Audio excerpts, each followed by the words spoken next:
I can hear you now, lad. There you are, laddie. Can you hear me? I can, yeah. Fucking Fuck, excellent. it's been a while, man. I guess the last time we talked was like just street beers. Street beers. Street beers, like maybe half year, 6-8 months back, something like that. Yeah, it was pandemic pints. Indeed, yeah, with our mutual buddy Jay. Yeah, sloshing back some cold ones in the street. And yeah, and I'm trying to like go through the Rolodex. Are you Gabriella? Are you Salt Spring? Where did you move to again? Oh, Sunshine Coast. Sunshine Coast. And Yeah. how's that? Oh, Dude. The timing, I mean, we didn't know when we got the cabin, we had no idea. And the timing was just like, we took possession last April 1st. Oh, so it was like holy shit. A year ago. Exactly. 1 year ago. All of a sudden we're in a cabin, can't get furniture because there's pandemic, but so we're in a furnitureless cabin, but could have been better as far as and like what's that year been like? It must be amazing, right? Like it has to be. Yeah. Like we've pinched ourselves many times thinking we're not seeing any downside to the pandemic for us and our family, and we just got out of Dodge and got this place and got into nature. Like I've been fucking chopping wood all winter. Yeah. How much has music taken a backseat in your world? Because like you're seeing it everywhere. I don't know if you are, but I certainly am. I'm seeing it like where some musicians are like straight up just done. Like, dude, I've lost my creativity. I've lost the drive to, get back out on the road. I can't write a fucking thing. I'm just bummed. Like, where does that sit with you? Complete opposite. I've always kind of liked touring, but then I've also really liked being at home and making the record and writing the record. So I've been nonstop since this whole thing started, writing stuff for my solo stuff, writing with Tavis for the band. Even Greg and I, he's not in the band anymore, but we released the demos and rarities. So we've been doing video podcasts talking about the old times, and it's just been a crazy year of creativity. Even this week, I sang on a Veer Union song, like rad. This past week that Kristen and I've been working on. It's just like stuff's been flying out of nowhere. So yeah, I have zero complaint. And I have a shed to do, I have a tool shed that I do all this in now out of the cabin. So it's like yeah. I didn't even tell Crispin yet, but when I was singing the other night on that track, it just started pissing rain, and it's got a tin roof, right? So it's just, I'm like, I gotta get this done quick. The rain's coming, man. That's awesome. Yeah. So it's been an interesting year for you, to say the least. It's been an interesting year for me. Why Hetherington? Like, are you just looking for another outlet? Like, is it going to be that much different than what we expect of Art of Dying, or like, what was the train of thought there? Honestly, I'm delivering things these days super fast, and when things work, I don't fight it anymore. Like, it's just simple. It's just like, if it sounds good, done, ship it, right? Right. So is it a matter of like, you hear that song, you're like, that's not really an Art of Dying song, but that could be like a Hetherington song? Exactly. It was just Daver and I, he's longtime collaborator. We worked on, this song, Good Old Times, actually sounds quite a lot similar to Sorry, which is on our big Vices and Virtues record. And that's the song Daver and I wrote back in, 2007 or whatever it was.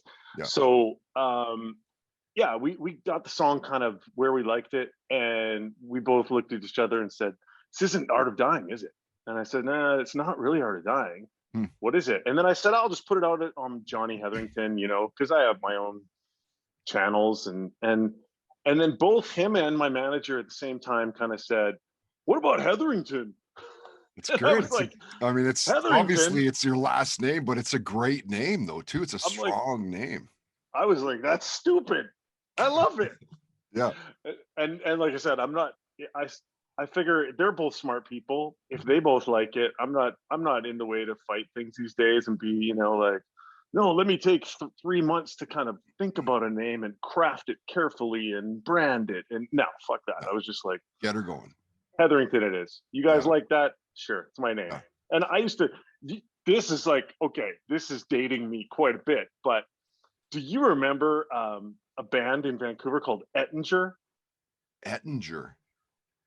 This is rings a bell. It rings a bell. Okay, so this is like, I think it was when I was visiting Vancouver, like late 80s, early 90s, you know, like long time ago. I'm just a punk kid from Alberta trying to get out to the coast to see some music. And there's these cover bands like doing Guns N' Roses, as good as Guns N' Roses, you know, down the street at the Roxy and down the street, and all of Granville was that. Yeah. And there was a band called Ettinger, and I'm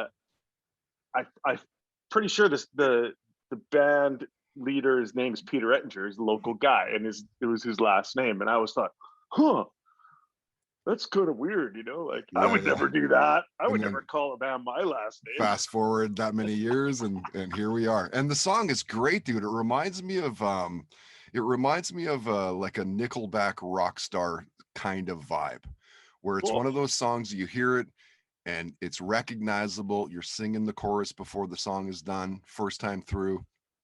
Really well done, man. Like how long would something like that, like, you know, you talk to a lot of musicians and some of them are like, yeah, sometimes it just happens. Like you wake up from a dream and fucking boom, there's the song.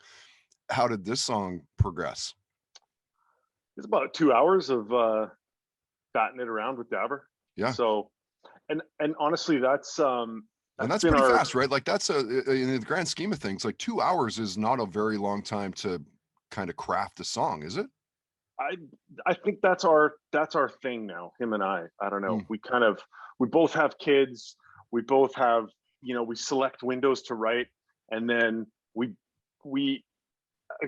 just make decisions, and it's like, this is not working, let's scrap it and start something else. Okay. Let's do this. This is working, let's chase it. And then we chase it. And we usually start, honestly, out of the 2-3 hours that we do that kind of thing, the first hour is just chatting about life. Just chatting, like catching up. And we were catching up about COVID. We were catching up about when's Art of Dying in a tour again. Fuck, I don't know, you know. And who knows? So and we're like, wow, I really already miss those good old times, you know, like. And we just, that conversation just kept flowing, and we started thinking about, like what's gonna, like, some of the greatest moments in my life are when I was in a mosh pit, you know, getting my shirt torn and a boot in my face, and getting back out with a little, you know, sweat and blood, and just like had the best day of my life in a mosh pit. And it was one of those was like, are we ever gonna be back there? Like I know we're gonna be sitting in seats watching shows again soon, and we're gonna politely stand up as we sometimes do at shows. Yeah. But are we going to be probably with our arms crossed though? Yeah, right. That's a Vancouver joke for anyone who's listening from Vancouver. They know what we're talking about. So you get the idea, you flesh it out within a couple of hours, which seems to be pretty fast.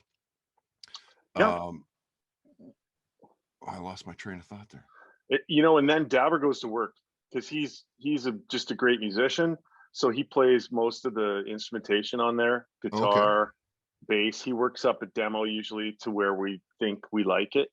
And then we really felt that we wanted to get some real players on this. So so we kind of leaned on a few local dudes to kind of get in there and, you know, really make it shine. Pat Stewart is on drums. Okay, Pat. Yeah. Right. I mean, if you're gonna get a monster, you might as well grab Pat Stewart. Totally right. That's what we were thinking. It's just like, I mean, I grew up loving Bryan Adams. I grew up loving. Yeah. So that was super thrilling to me. I didn't actually go sit with him and meet him or anything like that and hang out and do the session or anything, but his drumming is on that, and that's just a thrill for me. That's amazing. You know, over the years he's kind of become a pretty good friend of mine, and oh no way, he actually set up my drum kit that the drum kit that was at CFOX. Yeah. So I tore all that down when I got let go, those years back.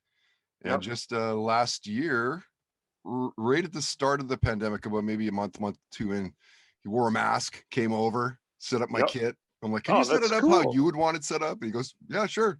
Swings by, drops off a couple cymbals and shit. He's a great guy. Killer drummer, though. Holy man. He's the guy, Effortless. right? Yeah. He's the guy in Vancouver you go to for, you want something done well. Yeah. First time, that's it, right? So no messing around. Him and Dabber work together. And we got John Ellis on guitar. He's doing all that slide work. And John is new to me again, but he's like, played with Aaron Pritchett and fucking Colin James and just all that. Big player. If you want tasty, you go to John Ellis, and he's got, right. Do you want to slide or do you want to dobro? Or, or if you want the steel, pedal steel, or, That's cool. That's cool. And it's not super prevalent in the track, but there's a ton of pedal steel in there. Okay. And there's a lot of slide, because we the slide just sat right, right, kind of bridged that rock and kind of southern thing. Yeah. I know what it was. Where I was like, oh man, I had brain fart. I think what it is about that song is that, you write in such a way, and I think I've told you this before over the years, you write in such a way that it's like the majority of people that hear it will be able to associate with it. They can understand where you're trying to take that song because they've lived it. I hope so. And I hope that one step further, I hope they live the song, like, don't even, like, if they're thinking, that's cool. If they're thinking about, I can totally relate to this, but I would love it even if people just lose themselves and go beyond, that they're in it. They're like thinking of, right. Oh yeah, that time. Oh, and that's totally it. Doug was there and Susie fucking puked, and oh man, that was the best. Such great times, man. Great times. Yeah, that's great. And so what's the what's the thought in the Art of Dying camp then in terms of releasing a song? And it's tricky to book stuff right now, but you need to kind of start thinking down that line, right?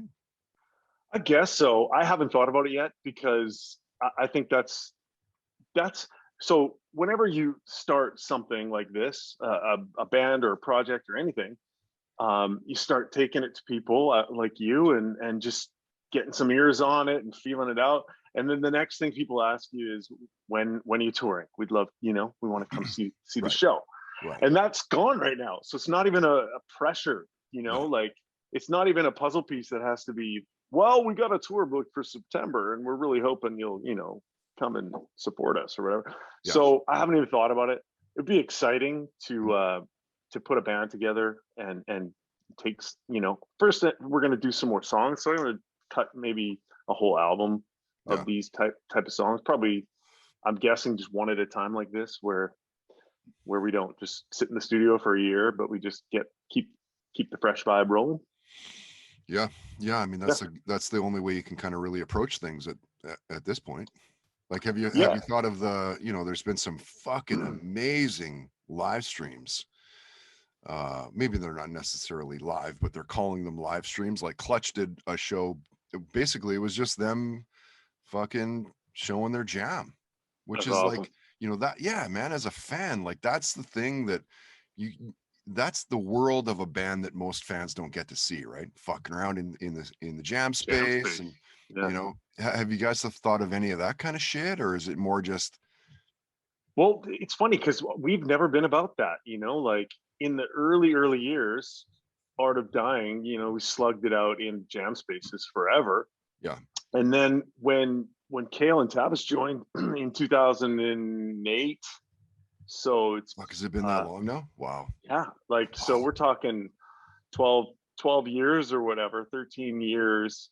Yeah. We never rehearsed, like, ever. We showed up at our first show. They, I sent them the songs and we played, and then we toured. And our tours were our rehearsals. Our sound checks were like, we really need a sound check today because we're thinking about, because we really need to learn how to play this song.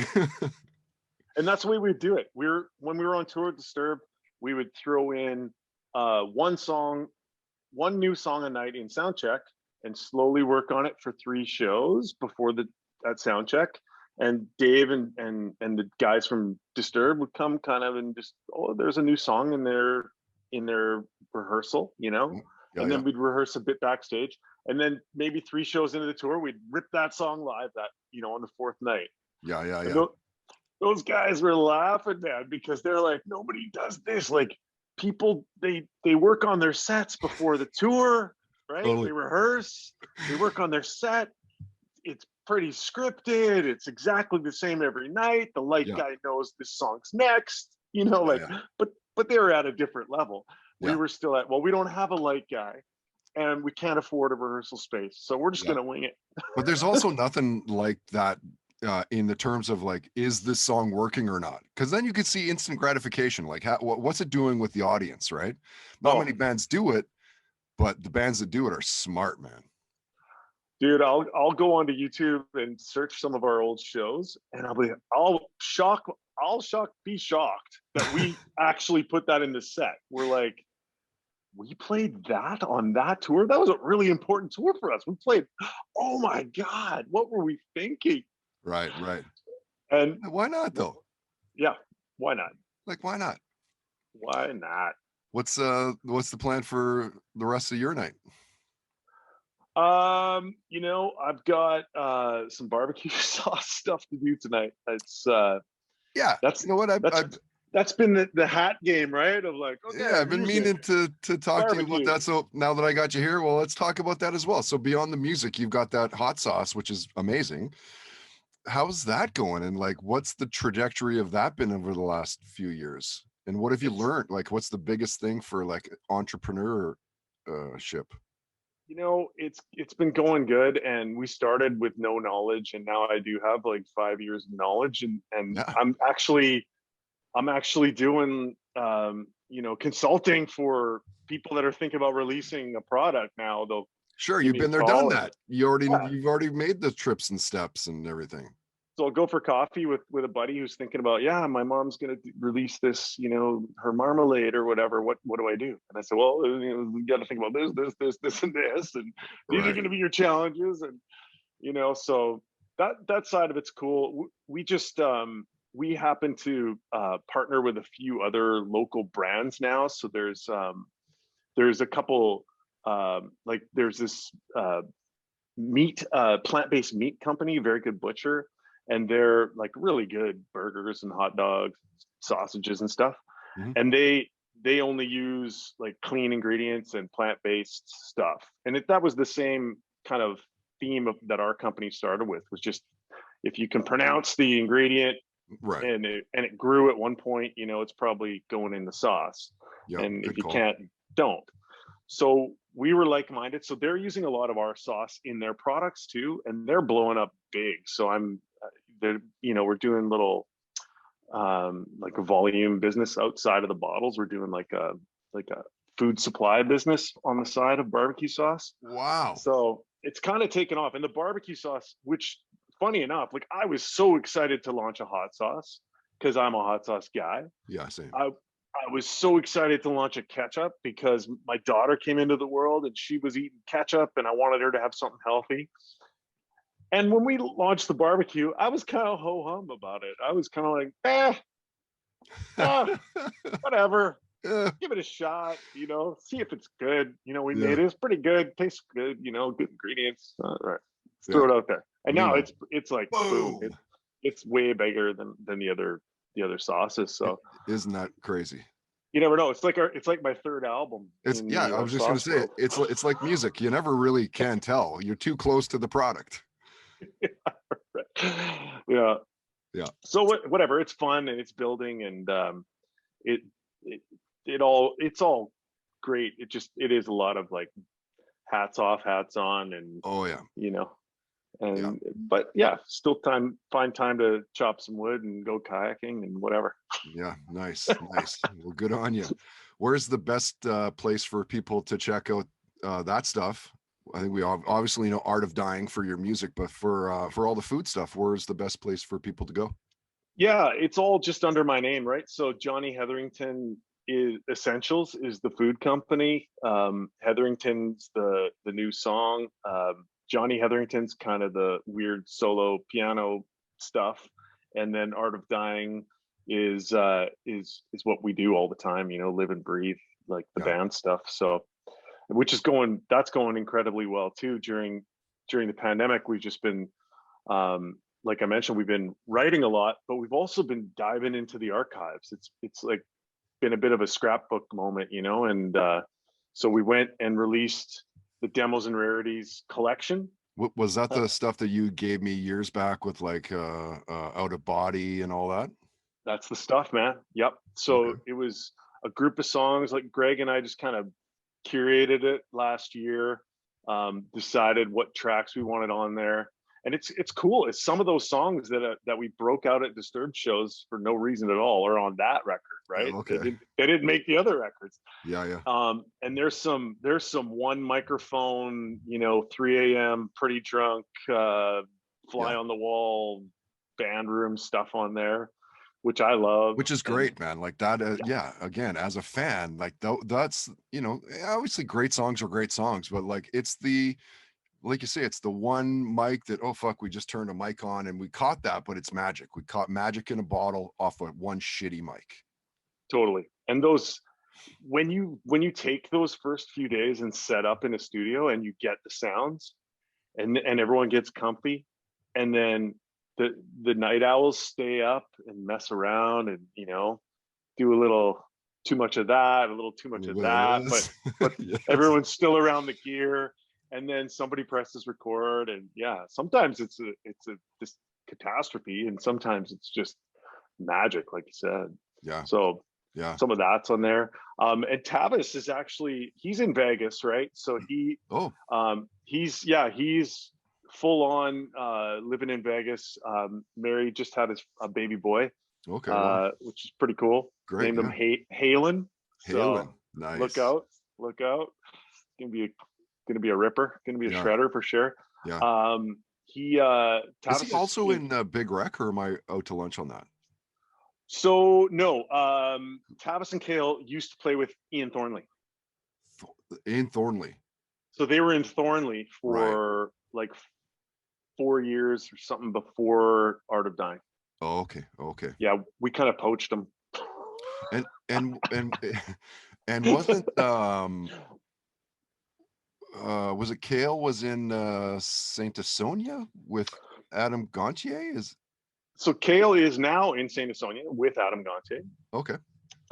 So he stepped in there, and Tavis also plays in a band in Vegas called Adelita's Way, which is a cool rock band down there. Very cool band, yeah. So we're all staying super busy while we're doing no rest for the wicked, baby.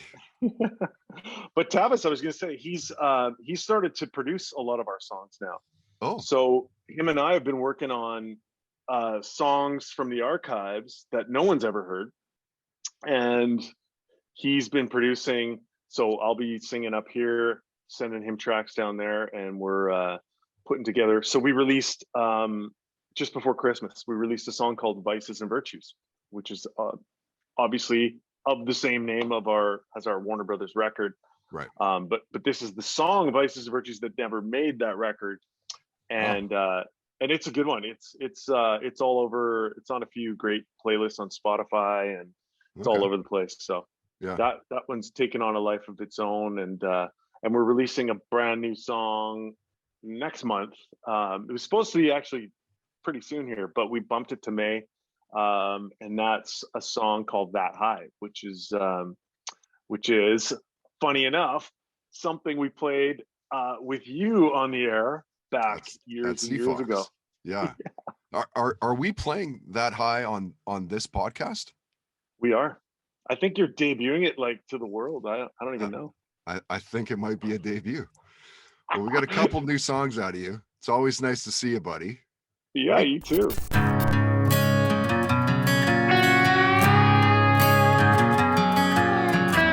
There've been miles between us. There've been nights and days, getting tired of being all alone. So long Unexpected burned my whole world to the ground. Wishing I could turn the clock around. To go back home to what I miss the most. Go back home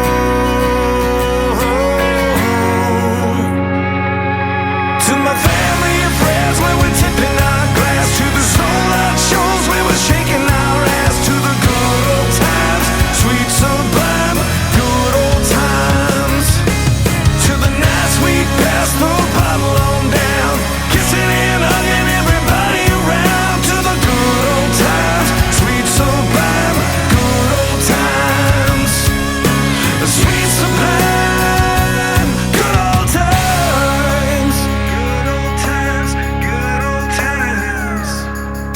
The walking these streets feels empty with no one around. Will it ever be the same again? I wanna go home to what I miss the most, yeah. So take me home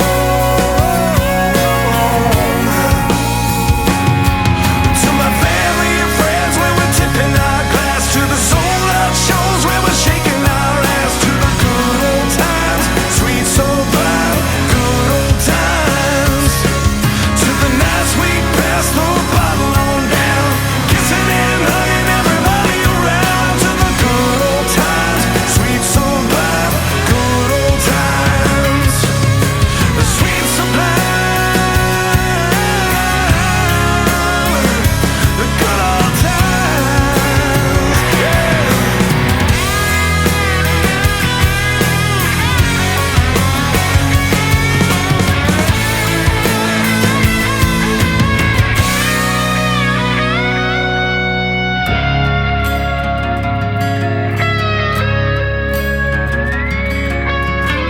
I miss you, and I miss me, the way it was, the way it should be. I wanna